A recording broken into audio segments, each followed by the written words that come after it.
Okay, well, so the presentation that we're going to have for tonight Okay.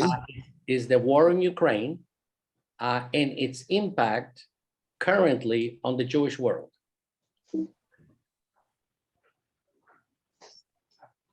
So a question that we have for this presentation, because, you know, we're all going to be thinking about it, and I'm going to ask you to think about it, is this: should the Jewish community, should current Jews either support or be indifferent? Hold on for a minute. Let me see if Ahuba, could you put everybody on mute, please? Okay. So should you support or be indifferent to the war in Ukraine? Because as we're going to see, the question really is complicated. All right. So if you were to ask 100 Jewish people currently at random, you can divide them into two parts when you ask should Jews support. Well, one group will say something like the Ukrainians have been anti-Semitic for hundreds and hundreds of years. They were phenomenally anti-Semitic. And so whatever is coming to them, so be it. Well, the other group is going to say, hey, look, at the current generation of Ukrainians are really not anti-Semitic. Maybe their grandparents, their great-grandparents were anti-Semitic, but they are not. So for how long are we going to say that the sins of the fathers will be visited upon the children? For how many generations are we going to say? And in fact, Zelensky is Jewish, and he's openly Jewish. So think about this slide, because you can either fall onto that they were, for millennia, they were anti-Semitic, and they have coming whatever it is that they have coming, or the current generation is not anti-Semitic and we support or should support it. And I'm going to use two very important books. Both of them are available to you on Google. So if you Google these books, you can get them as a PDF for free. And that's the reason why I'm giving them to you, so that you can see it. One is called Ukraine and Russia. And the other one is called A Guide to the History of Poland. Okay. And this is the reason why I wanted to use the arrow. The word Ukraine means borderland. And as you're going to see that they do have many lands that actually border them. And it's a fairly large country. In fact, it is the second largest in terms of square mileage. Is the second largest country in Europe. The first one by far, of course, is Russia. The second one is the Ukraine. Now that the Russians have taken what is called the Donbass, they've taken about 20% of the Ukraine. But before that happened, here's the Ukraine right here. Russia would be right there. So they border Russia, Belarus, Poland, Slovakia, Hungary, Romania, and Moldova. And up until a few years ago, they actually had the Crimea, but the Crimea was annexed by Russia back in 2004. So it is a very, very large land, and approximately the size of Texas. Okay, so let's take a look at a preview of what we're going to be talking about. The first thing is how did we end up going to, Jews, ended up going to Eastern Europe? How did that happen? Well, as we're going to see, is that two things drove us towards Eastern Europe. One is the Black Death. The Black Death had its worst impact on Central and Western Europe, Eastern Europe actually didn't have that much of the Black Death, so many of the Jewish families ended up going towards the east. And of course, during the Crusades, and especially during the First Crusade, the Crusaders attacked the Jewish settlements, not only throughout most of Europe, but especially in the Rhineland, where they killed and they really plundered everything. So after the Crusades, those who remained, either they stayed there or went to west towards what is now France, or they started going towards Eastern Europe. Then there was the Polish-Lithuanian Commonwealth, which was huge. This is now in the 1500s and 1600s. And the Jewish population there truly exploded to the point that in the 1700s and 1800s, practically 60% or 65% of all the Jews that lived in the world actually lived in the Polish-Lithuanian Commonwealth. Now, eventually, the Ukrainians got independence from, believe it or not only Russia, but also Poland. And this is where during the independence or their fight for independence, where we suffered a great deal of massacres, which, as you know, we call them pogroms. Then the Russian Empire took over not only Poland, Lithuania, and Ukraine. When that happened during the reign of Catherine III, or Tsarina Catherine the Great, before her, there were no Jews in Russia. In fact, Russia prohibited Jews from living there. Well, when Catherine the Great actually picked up all of these lands towards the west side of Russia, they found themselves with clearly 80% of all the Jewish people that lived throughout the world at that time. So what Catherine did is that she promulgated what is called the Pale of Settlements. And I'm going to have a little bit more to say about that. So we can say that we didn't go to Russia. Russia came to us. And of course, we're going to be talking about the Ukrainian Holocaust during the Second World War, because in the Ukraine, as opposed to people being gassed in the concentration camps, they were actually killed personally by not only the Nazis, but many of the Ukrainians on a direct basis, which is called the Holocaust by bullets. Well, so let's take a look at the impetus for our migration to Eastern Europe. One, of course, was during the 1096 and 1097, the Crusades massacre in the Rhineland. And shortly after that, in the year 1334, what we now call Good King Casimir III from Poland, he said, look, I know that in Western Europe, there's a lot of anti-Semitism, that they are actually kidnapping Jewish children so that they can be baptized. They're desecrating the cemeteries. We here in Poland, according to Casimir III, we believe that Jews can be economically productive in Poland because we need the knowledge that these people are going to have. So Good King Casimir said, those of you who are suffering persecution in Western Europe, you are welcome to come to Poland. And of course, we talked about the fact that the Black Plague in the year 1354 drove a lot of us and our families towards Eastern Europe. England, and I have it here on the right-hand side, England was the first country in Europe to expel these Jews in 1016. And then France actually expelled us 3 different times. And every time that there was an expulsion, we kept moving, or at least the Jewish families who were in Western Europe kept going east.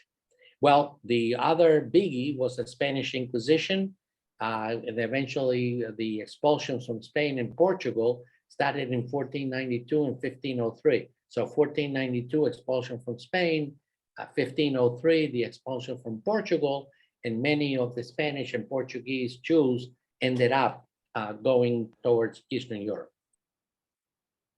And I'm sure that you have seen this slide before because the rabbi actually has had some of these slides. But what you can see in here is that you have Western Europe, and every time that something went wrong with these places, we kept going towards Poland and Lithuania, right over here. So this is part of the reason why most of our families eventually ended up in Eastern Europe. Well, the other thing, of course, is that we call ourselves Ashkenaz. The reason the word Ashkenaz in Hebrew means Germany. So a lot of the Jews who were both from England, France, Spain, and Portugal, some of them, of course, many of them ended up going towards Northern Africa. But many of the other ones kept going towards what is now Germany. And then from Germany, we ended up going to Eastern Europe. And that's why we call ourselves Ashkenazi. Well, so you can see here's Ashkenazi, is Germany. We ended up going to Poland, Lithuania, which is right over here. And down at this point is where you have Ukraine. And at this particular period of time, Russia, that was bordered right here in this river, they did not allow Jews. When Russia conquered all of these other territories here in the West, with a general, very well-known Russian general, all of a sudden they found themselves with 70% of the Jews who lived right here. And this is the beginning of the Pale of Settlement. Well, in 1595 and going all the way through 1657, there was the liberation or the struggle for liberation of Ukraine from primarily Poland and part of Lithuania. And Bohdan Khmelnitsky created some of the worst massacres, some of the worst pogroms in the Ukraine. By the way, the word Cossack means an adventurer. So they killed personally, because it was a one-on-one basis. Khmelnitsky is known to, or historians say, that during this period of time of the Cossack massacres, the Cossack pogroms, something like about 100,000 of us perished during this time. Well, so the uprising, which is called the Khmelnitsky massacre or the Khmelnitsky insurrection, they committed huge atrocities against the Jewish population. And as I had said before, something like about 100,000 Ukrainian Jews were estimated to have been murdered during all the time of the uprising. And we were being blamed because most of the land actually was owned by Polish people. So they were absentee landlords. And who did the Polish landlords used to collect taxes and to maintain their properties? It was actually Jewish families. So when the Ukrainians went against the Poles weren't there, the Poles were in Poland. The ones that they killed were the Jews who were there on behalf of the Poles. And the Khmelnitsky monument, this is in Kiev. This is still the greatest national hero of the Ukraine, even though he massacred about 100,000 of us. So this is part of the anti-Semitic history that we have. Well, here is now 1772 in the Polish-Lithuanian Commonwealth. About 40% of the entire Jewish population lived right here. And then if you start going down this way, where the Ukraine would be, now you have 70% of the Jewish population of that time in the late 1700s and early 1800s. And here is the Pale of Settlements. By the way, the word pale is an old English word that we don't use. But what it means is a restricted area. It is a corral. And it used to be used for, the pale used to be used to designate the part, the restricted area where animals were kept. So in true fashion, when the Russians ended up getting most 70% of all the Jewish people in the world because of their conquest of this part of the land here, they called it the Pale of Settlements. That is to say, this is the restricted area where the Jewish animals are going to be kept.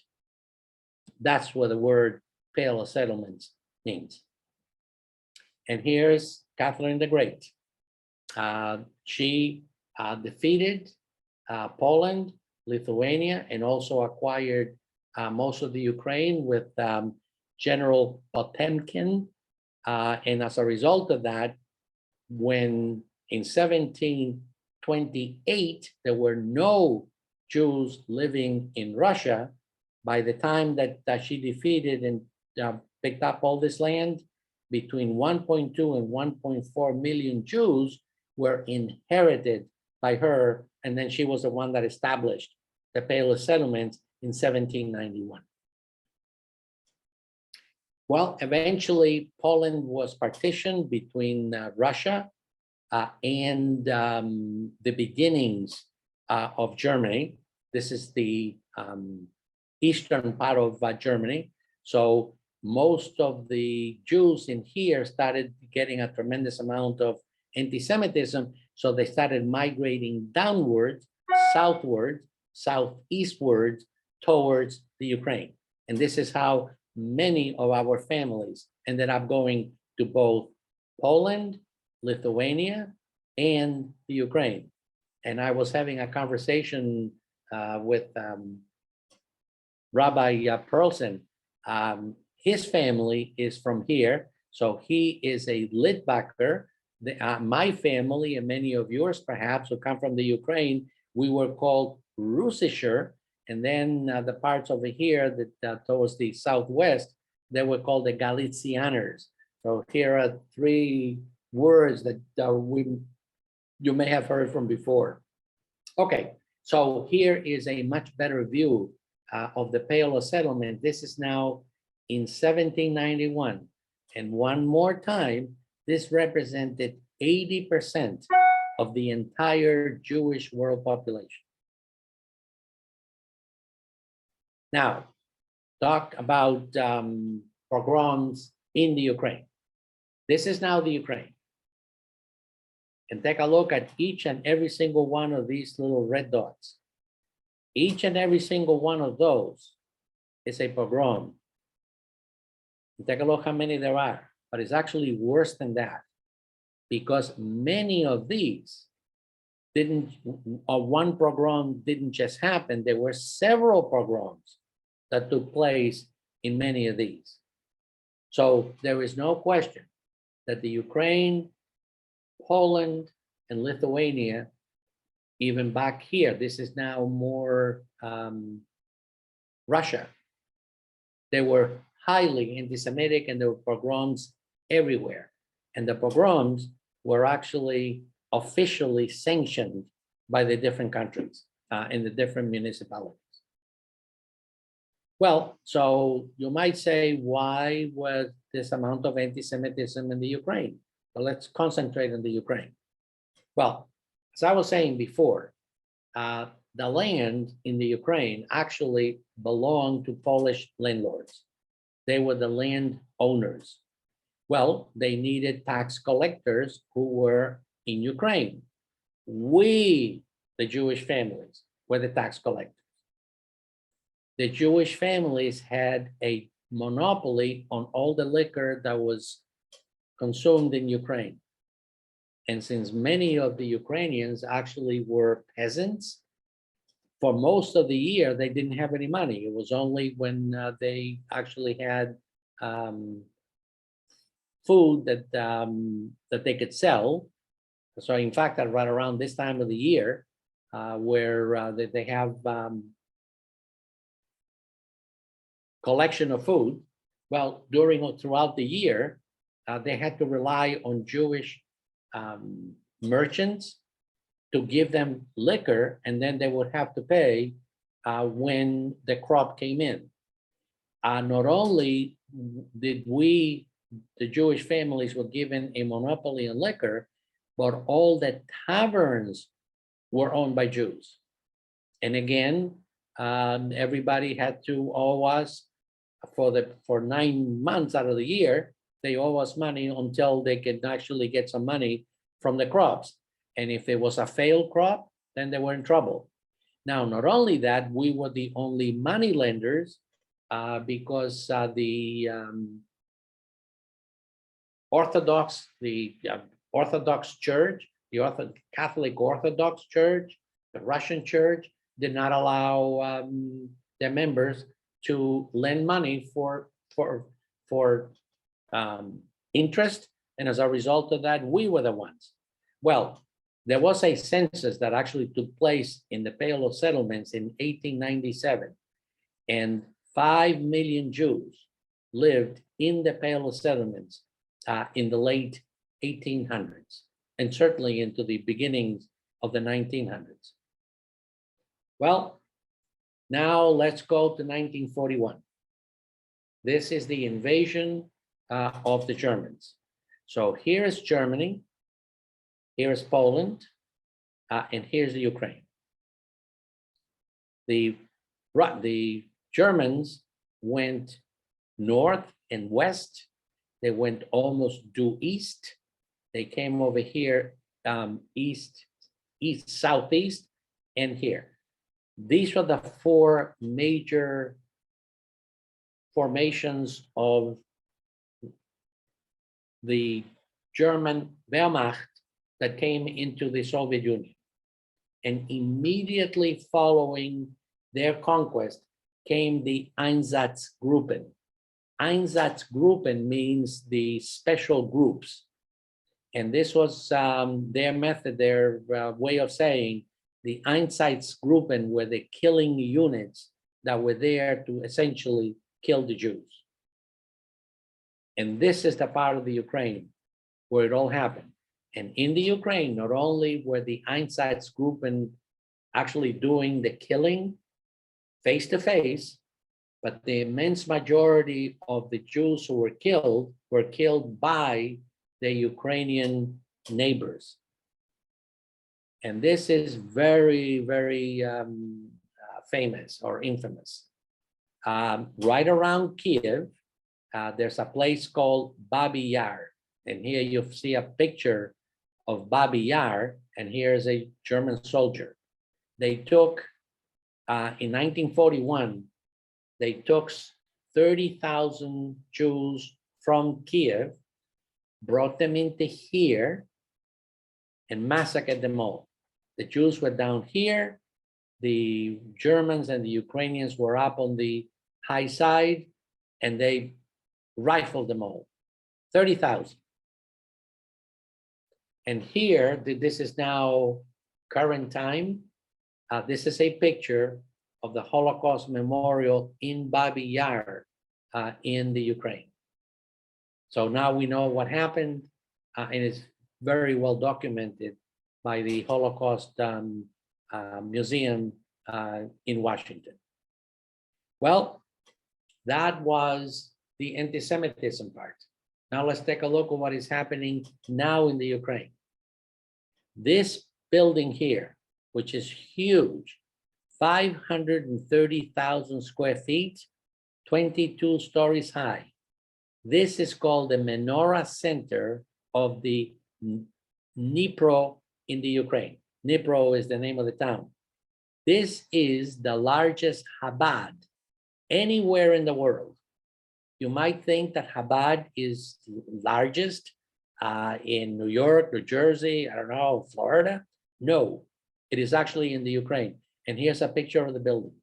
This is amazing. This is Chabad in the Ukraine now in current times. And I think that I don't need to tell you that Zelensky, who made Man of the Year from Time Magazine, he is a Jewish president. In fact, there are many Jewish politicians, openly Jewish politicians in the Ukraine, something that 100 years ago would have been absolutely unheard of. So if you wanted to become a politician, if you wanted to become a businessman, if you wanted to become a professional, you couldn't say that you were Jewish because you would never make it, or you would have to essentially convert. Well, the Ukraine now doesn't have that anymore. So this is the last slide. So I'm coming back to the first slide. I don't know whether you were on the left to say, well, with all the anti-Semitism, whatever they're getting, they deserve, or whether you started saying the current generation deserves our support because they were not anti-Semitic. So now that we have gone through all of this, this is the last slide. Where do you stand? So I am going to stop share and put the question out to everybody.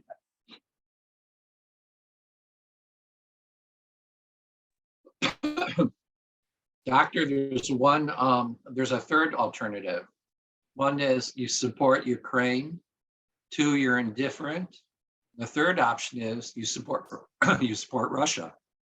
Yeah. You have members of our shul who support Russia. They think the Russians really are bringing to an end Nazi military involvement in the Ukraine. Yes, that you're right. Okay. Okay, so with every now that we heard that there are three possibilities, where do you stand? Where do I stand? No. For the rest of the Yeah, I want to hear what everyone else thinks. what everybody else has got to say, right? Now that we know that there are three. Regarding Zelensky, I'm under the impression that he's Jewish, but he got married with not a Jewish girl, and he has a family that he's raising it not as Jews, but as Catholic or Christians. I'm under that impression. I read it somewhere and I don't remember where. Well, he was born of Jewish parents. They were not particularly observant. The thing is that now for him, it is much better to say that he's Jewish and bring that up. But he was not an observant Jew. So you are absolutely correct in your observation. Okay. To me, I think more than the Jewish point, we're making too much of a deal about this Jewish. I'm talking religious Jewish, the religion, talking Jewish. There are about 400,000 people in Ukraine today who see themselves as Jews, committed as Jews. There's about another 1.5 million that are considered to be of Jewish descent somehow, okay, who will be allowed into Israel as a new immigrant under the laws of return. That's what I mean.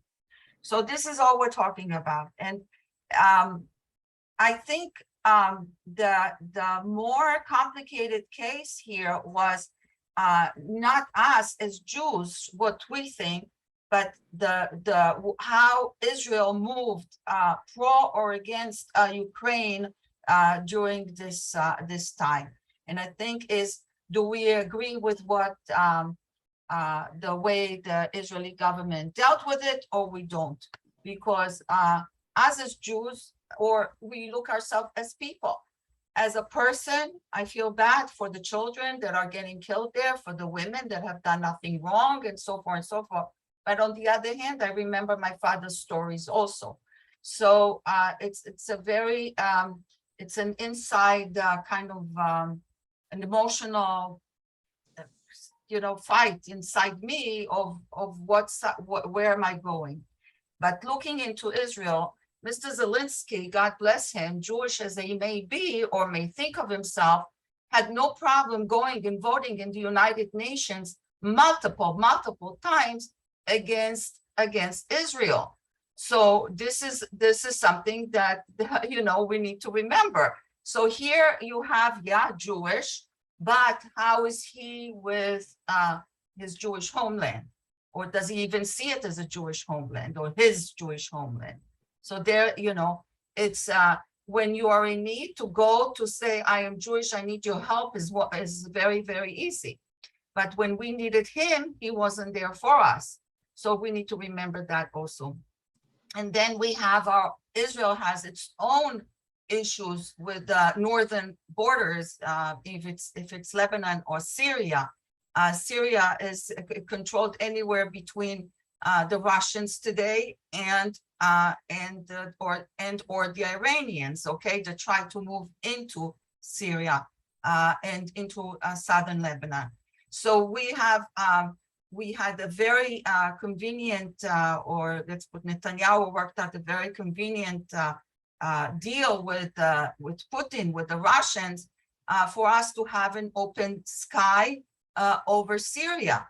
Now, you cannot go and now, go against Putin because you're basically endangering yourself that the Iranians will come through and you cannot bring them down with your Air Force because Putin says, oh, you love the Ukrainians so much, then go ahead. And here the Ukrainians vote against you.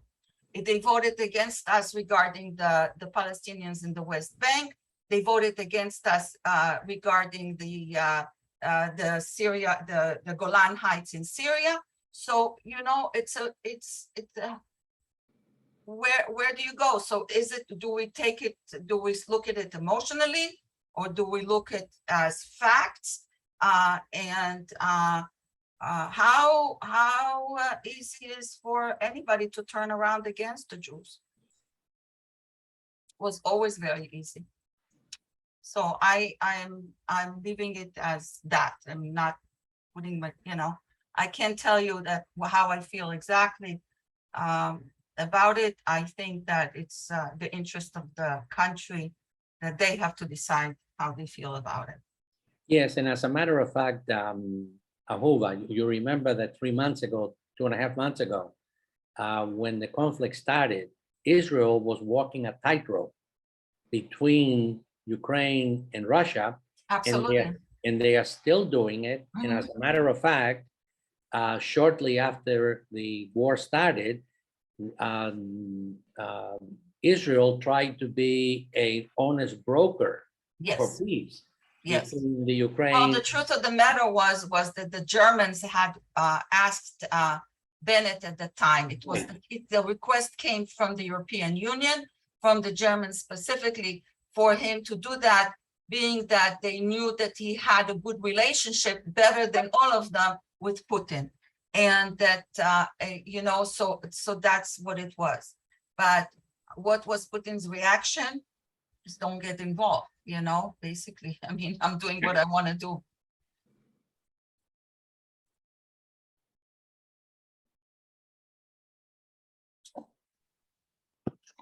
Okay, anybody else? Comments, thoughts? Yeah, Michael.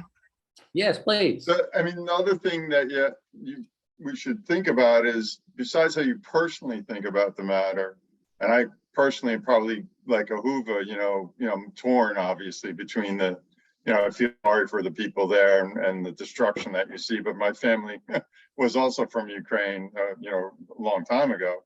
But you don't want a precedent set that a large country can attack another country, without being attacked on their own, anywhere in the world, much less in the middle of Europe. So you also want to think geostrategically, and not just from an Israel standpoint, which is a valid point, but just you don't want them to be able to take over another country like that without the rest of the world, being against it. So that's a consideration. Absolutely. Yeah. But the European Union is right there, and they have the ability, the power, the military power to get in there and stop the Russians. Why didn't they? But, as Zionists, we believe that Jews have the right to return to Israel because historically, Israel is ours. So if you do your research, you'll find that Crimea and the Donetsk region, which is where they're fighting, is heavily Russian, culturally Russian, Absolutely. genetically Russian. So if Zionists, we say Israel is allowed, we as Jews are allowed to return to Israel because that's our homeland, because it's us, because it's really our land. Well, you're going to be hard pressed to defend the Ukrainian position because, especially in Eastern Ukraine and in Crimea, it really is, they're culturally Russians. They're historically Russians. So, it's not so black and white. No. That was Hitler's excuse. Hitler had a good excuse regarding Austria and parts of what used to be like Prussia, but he had no right to Poland. He had no right to Hungary. In Sudetenland. Right. I mean, like, for example, in case you aren't aware, Hungarian is barely a Slavic language. Hungarian is more related to Indian than it is to Slavic languages. Really? So that being said, yeah. Yeah, So and that the being said- Finnish is very similar to Hungarian too. That's a very, very, So you're right. If Hitler would have stopped at Austria and parts of what was, previously Prussia, that would be, he would have an argument. I mean, they spoke German, they were culturally German, their religion was, Lutheran, which is very German, but, the just question, food for Rabbi, thought. The question is, it has to be done peacefully. yeah, and exactly as I was going to say, the question is, if these people that live there, what do they see themselves as? If they see themselves and find themselves comfortable? I don't think the Ukraine would ever have given up Crimea peacefully because basically, not only it is a huge, sea coastal exposure to the sea, but also Crimea and the Donetsk area is extremely heavy with natural coal and minerals. And minerals, but there's a specific mineral. So the Ukraine wasn't going to give up, peacefully. It just wouldn't happen. Well, Rabbi, maybe they wouldn't give it away peacefully, but the Russians essentially infiltrated the Crimea in 2004, and they've had it ever since. So the question that I have is, if the Donetsk region, the southeastern side of which is 60 to 70% Russian, if the Russians had just infiltrated in there without attacking, it would have been a different story. However, not only did they attack that part, they actually went after Kiev because they wanted to take the whole country away from, in other words, they wanted all of Ukraine. Agreed. And one more thing, since the time of the Tsars, everybody, all the rulers in Russia have said the same thing. Russia is a very, very, very large country, the largest country in the world, but it's a country. Russia with the Ukraine is an empire.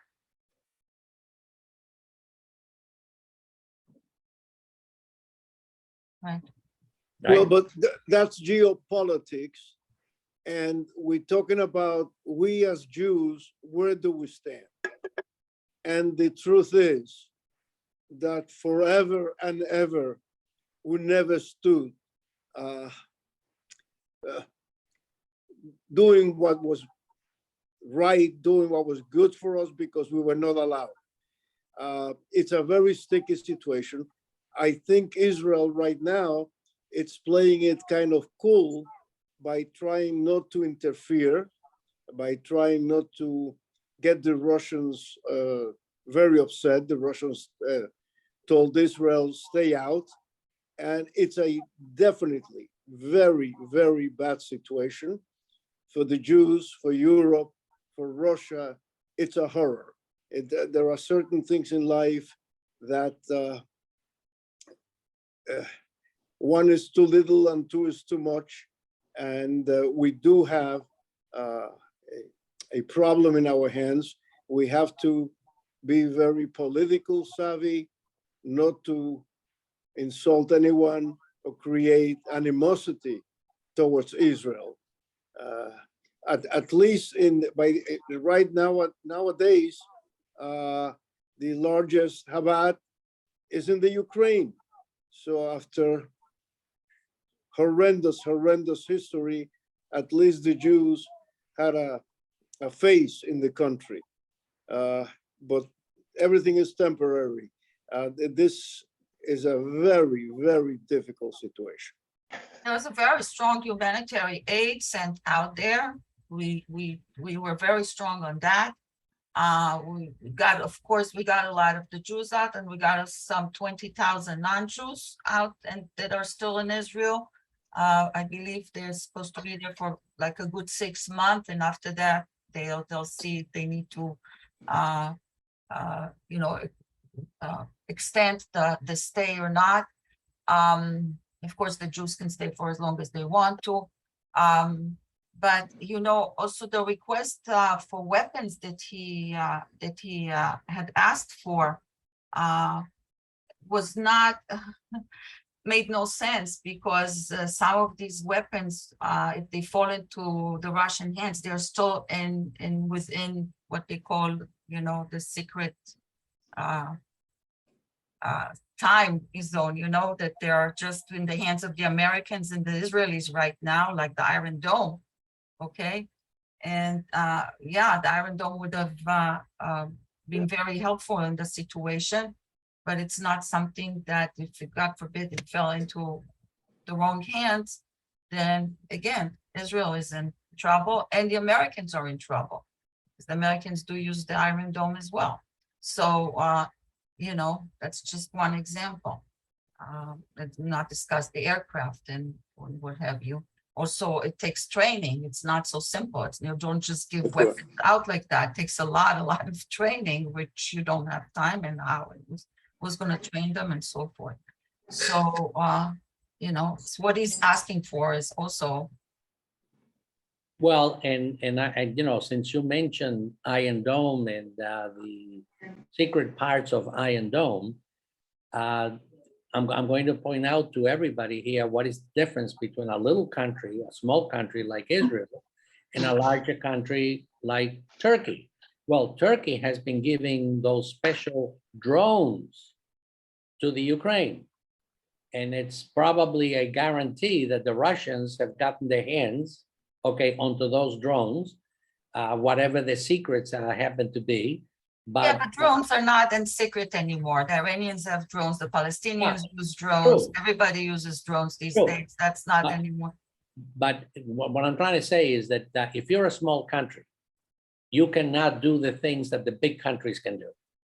If we were to have the land mass and the population of a Turkey, Israel would be very different than the way that they have to act, being the way we are.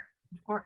But regarding something like the Iron Dome, the Americans actually asked Israel if they would agree for that or not, because the real creation of the Iron Dome was still done in Israel. So and in fact, you remember that several months ago that there was a big fight in Congress because the U.S. was going to provide Israel with an additional $1 billion for the Iron Dome, and there were many in Congress who were against it. And this is the first time that it almost didn't pass. Because these people need to be reminded how they got it to begin with. So but I mean, it just happened a few months ago. So we're talking about something that happened now. So it's not so Michael. Yes, sir.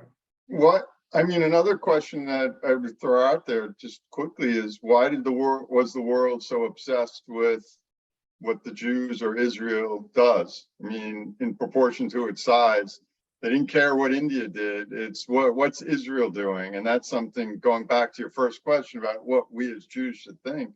You know, that's, you know, immediately maybe because Zelensky's Jewish, I don't know, but they don't ask what Russian Orthodox people should think because Putin's invading. So why is it always the Jews or Israel? Well, and to add to what you say, if you go to the United Nations, Israel has been denounced and passed more of all the times that the United Nations has said something wrong about a country, 90% of it has been with Israel. I'm sure you know that. Yep. 90%. So here's tiny Israel and North Korea and Cuba and many other places where, you know, there's all kinds of human rights problems and all kinds of things that never even mentioned. Which is the one that gets it? 90%. It is Israel in the United Nations. Well, as far as Fred was asking, I don't know if Rabbi will agree. I think that one of the reasons that Israel was more attacked on the subject was because they immediately took care of their own and took them out of there or tried to help them. And that might have been like, oh. You know, I once, I gave a sermon about, tell you exactly, it was in May. So it was a good 10 weeks or more into the war. And a number of countries, including Zelensky in Ukraine, condemned Israel for not taking more refugees. So that's absolutely, in my sermon, I said, that's like freaking ridiculous. A country of 8 million had taken in close to 50,000 Ukrainians, 50,000 in a country of only 8 million people. And they were condemning Israel for not taking more. How come they didn't condemn Ireland? You know how many Ukrainians Ireland took? 0. Scotland, 0. Great Britain took, but you know, also not as many as Israel took. Oh, it's a great distance. Where are we Well, how supposed about, to put here's them? a little shock for you. Like, how about France? France took 20,000 at that time. I don't know how many they have now. 20,000 Ukrainians. Israel took 45. And the population of France is what, 100 million, 110 million or something now? Yeah. So Israel got the short end of that stick because we only took 45,000, but they didn't condemn any other country. What was that about? Because that's the way it works. Israel But gets blamed for everything. even more than looking at population, look at land mass. Where are we supposed to put those people? Because Israel does have a serious problem with apartments and houses. Absolutely, absolutely. There's a message, there's a text here, a chat from Stuart.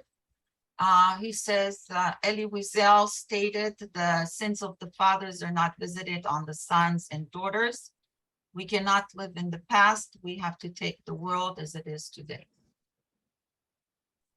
Good point.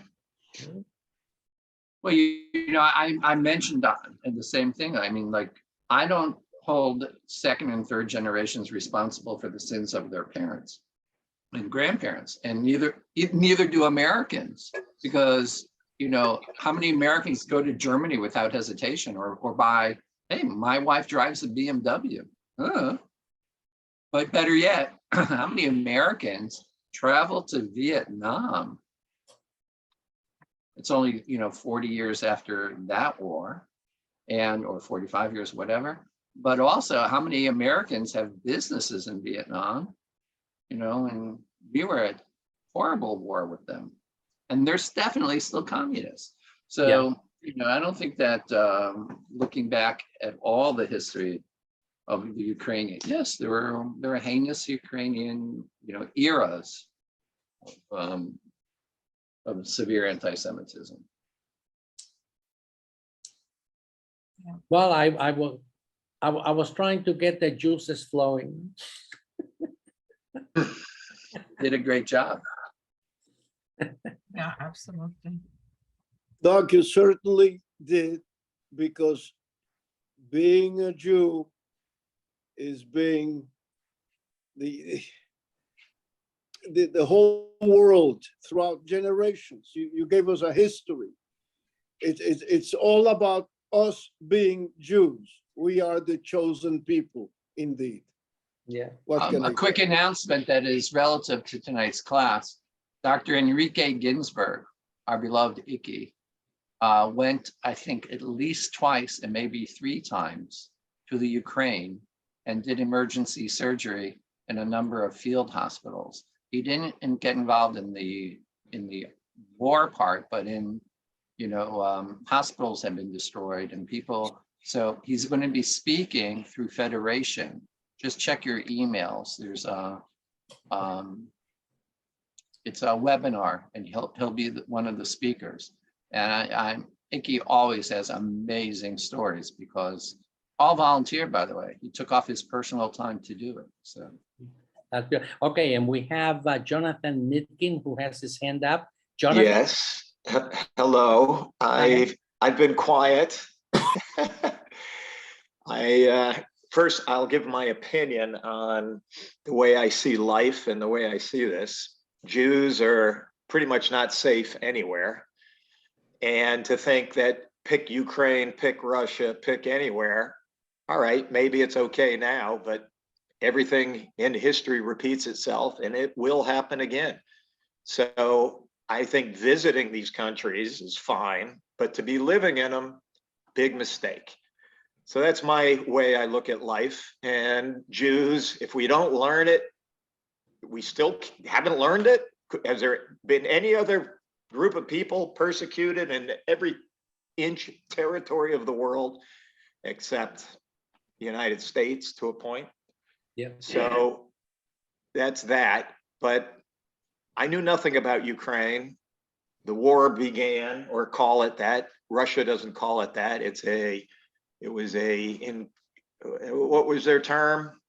It's a special Operation. operation. Yeah, special Eliminate operation. Nazis. So I looked into that. Well, why are they saying that? And the thing that tipped me off right away is 100% of our politicians, 100% of mainstream media, big tech, everybody, 100% Ukraine, Ukraine, Ukraine. So I knew this smells to high heaven. So I started investigating. So the things we haven't talked about, I didn't know how political we would get, but I've heard nothing about US funded bioweapons labs all over Ukraine. I've heard nothing about Azov Battalion, the real Nazis. These are the actual sons and grandsons of Nazis who have a military brigade. They're mostly dead now, thanks to Putin, but they were the largest. And Zelensky, the puppet, who was a little TV star who played a president of Ukraine on TV, he got installed, and he then, for show, I'm a Jew, and he made peace with the Nazi battalion. And everybody then shoved that down our throat. How wonderful. Look how wonderful Ukraine and the absolute Nazis, real life Nazis who would kill every Jew if they could, living today, and how wonderful they are, and how we must embrace them and send them millions and millions and millions of dollars, taxpayers' dollars. And that's basically what we witnessed. So I went from knowing nothing to basically seeing this is an absolute fraud. Yes, people are dying. It's horrible. And there's a lot of innocent, tremendous amount of innocent people in this. But you want to really talk about the truth, we need to talk about what's really happening.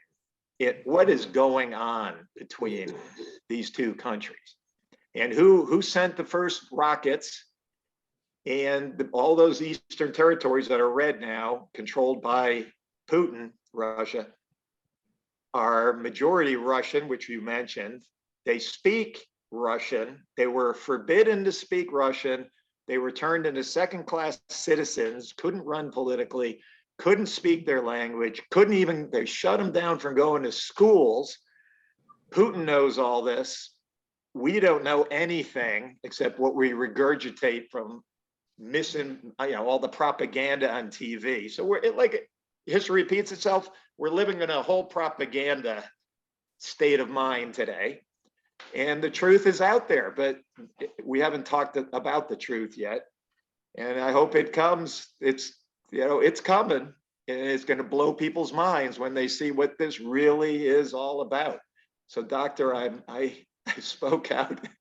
Oh, okay, Jonathan, the neo-Nazi group that you're talking about is called the Wagner group. That was something like about 5 to 8% of the militants that they had in Ukraine. Do you know what has happened since, because this war has been going on now for 6 months. Yeah. What has happened to the Wagner group? Can you bring us up to date on that? If you know. I know him. I don't know him by that name. I know him by Azov, A-Z-O-V battalion, and they were the guys in Mariupol. Yes. And they're the ones who used, which we should have, as Jews, especially Israel, should have seen this right away, that they're using human shields. And they were holding Ukrainian civilians hostage in all those areas there. So Russia would not, would try to do the same thing. So they couldn't blow it up. And there's a lot of that going on. And there are survivors who I saw on video explaining exactly how they were held there. And if they tried to escape, they got shot in the back. And when you made a percent, you didn't say what percent. I want to hear a number. I heard there was over 100,000 Azov Nazis in that battalion. What's the 5% or whatever you said? What does 5% represent in a number? Well, of the Ukrainian, prior to the problem, in other words, prior to February the 24th of this year, so call it the 23rd of 2022. I think that the Ukraine had something like 185,000 people, men and women under uniform. And the understanding that I had, and I'm just giving you what I've got, is that that particular group, let me call them the neo-Nazis, represented between 5 and 8% of the armed forces of the Ukraine. That was my understanding. Yeah, I heard it was a lot larger. Oh, and okay. There's this Intel Slava Z on Telegram, Intel Slava Z. And Okay. he puts out amazing information, historic and video and interviews. And I mean, tremendous. I couldn't believe how you could actually watch what's going on. Okay, and one last question for you, and that is, since they were mostly concentrated in Mariupol, once Mariupol fell, can you bring us up to date as to what has happened to the neo-Nazis? Well, they stayed in that bunker, that really deep. Yes. Remember that bunker? Right, So it was right. very hard, couldn't get them out, but they kept. You're talking in the steel factory. Yes, and it's about 5 or 6 different levels. It was built to withstand wherever it would, from a nuclear attack. And right, but my question is, they kept a lot of civilians trapped in there, and they were starving. And then when they finally came out, all these civilians you could see, and they were talking, and it was so unbelievable. There is no real, who's in the war zone? No real reporters. So these civilians are doing the reporting with their cell phones, and they'd ask them and translate. And they were starving, and they said the only ones who gave them food and protected them were the Russian soldiers. Every time they came anywhere near a Ukrainian, they were beaten and starved and killed. And I heard it right from their mouths. And these people were in tremendous stress and PTSD. They were not actors and pretending and propagandists. So we've been sold a whole big lie here. And the amount of money that's been sent over there. Jonathan, Michael, you're talking about the Wagner Group. The Wagner Group, I don't think is the same group that Jonathan is Oh, talking about. okay. The Wagner groups were more like Russian mercenaries. Oh, that's right. And they were supported by the oligarchs, which is Yes, also yes, Jews. yes, Okay, yeah, but yeah. that's the money that they were supported by. Okay, so if No, we call it, it's not the same group. no, you're absolutely right. So if we were to call them the neo-Nazis, I think that we would be saying it correctly. Okay.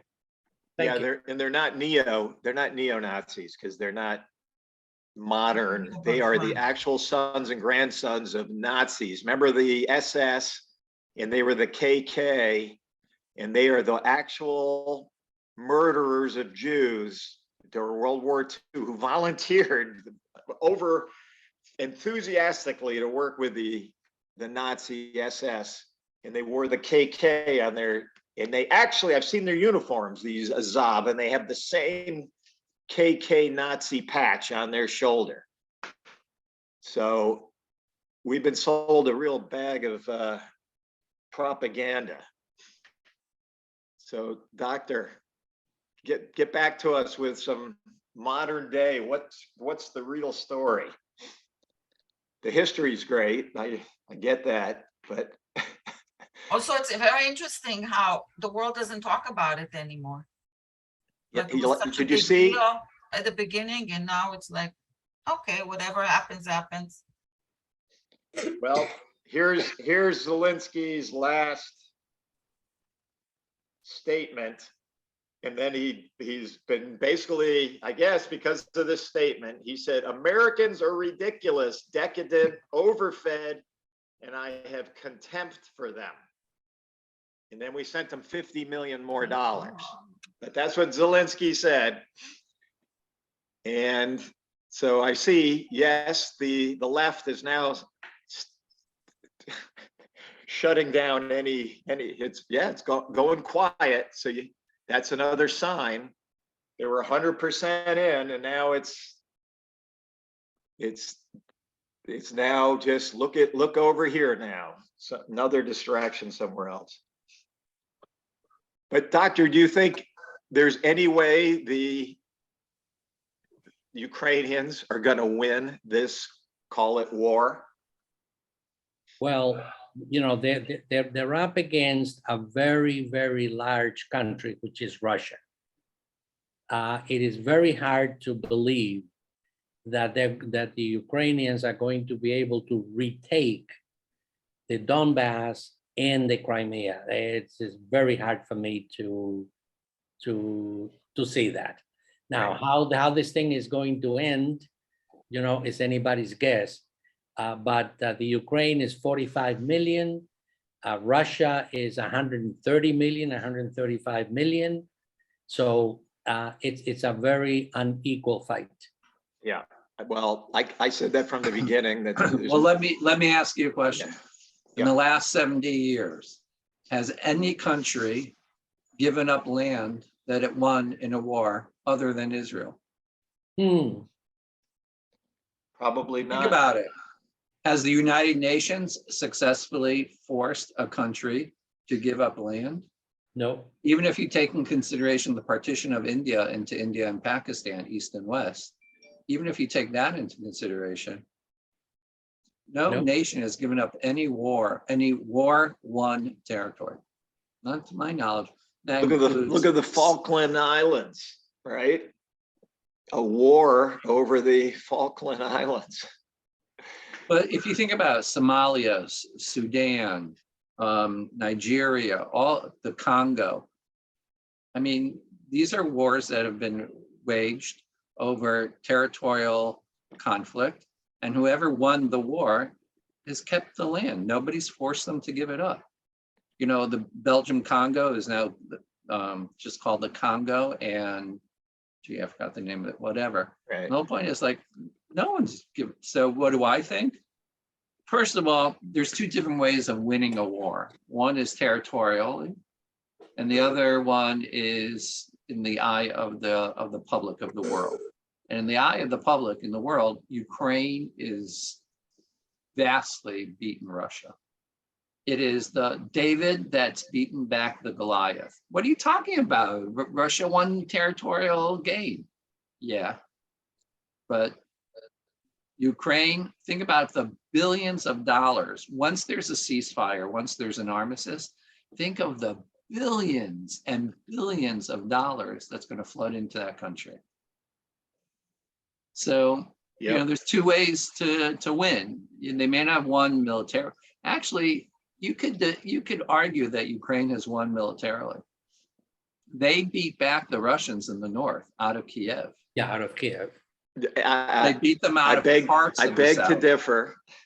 I Oh, beg to you know differ. what? It's very similar to after World War II with the Germans. You know, they lost the territories on East Germany, but they won the war because they got all this money that came in and rebuilt Germany and fixed it up, and you know, and eventually the walls came down too. But at the beginning, they did win that war against Russia, no matter what, right? With, like Well, the rabbi says, without the territories, right? And Jonathan, to Yeah. add what the rabbi has just said, Yeah, go back to the end of the First World War, okay? Take a Right. look at all the new nations that were formed because of the force of arms. So Yeah. the rabbi is absolutely correct in saying that. well, my point is Putin was not taking the whole country. Putin wants the Russian eastern belt to get him down to Crimea. So now it's all contiguous, and he wasn't going, he kept going that way because it was so easy. And then he backed it off because whatever, they kept saying he's getting bogged down. No, he was resupplying and whatever. But the war is going to end. He's then going to say, okay, those territories are now going to have a vote. Do you want to be a Russian or you want to be Ukraine? They're going to vote Russia. And he's going to have all that territory. And then Ukraine, we're going to find out the truth of bioweapons labs and deep state. And we're going to say, we were taken badly. I Listen. believe there's already people who have received Russian passports in those territories. Whoever wants to, they're more than welcome. I think also that we really don't know what is the well-being, the condition, the health condition of Putin is, which is also a mystery at this point. And if it is true that he's you know, is a very sick person, and that he doesn't have much to in the future, as far as to survive in the future, then for him it's creating a legacy, which you know, it's very difficult when you're dealing with somebody like that, who's looking to create a legacy for himself and of the character of Putin. And you shove him to the wall and he's like a wild lion out there. So it's also a question. Well, we certainly stirred up a hornet's nest, didn't we? Well, it was so calm. I had to inject a little. Yeah, well, it's like we said, we're not going to solve the world's problems, but we can definitely. Well, but you know, what's interesting is that when you hold a thing like this and, you know, you put up, you know, whatever your points are going to be, and information and actual facts, the part that I enjoy the most in these Zooms is the discussion that we all have. It challenged us. Yeah. Because I you know whatever I put up, whatever research I did on this thing, I learned more from you guys than you learned from me. No, we all learn. Well, we thank you very, very much, Michael, because you put a lot of work Absolutely. into Thank you, it. doctor. Thank you, Yes. Michael. Dr. Thank Choi, you. Michael, Thank you. thank you so much for a wonderful. Very interesting. Very Challenging, well very, done. very, right.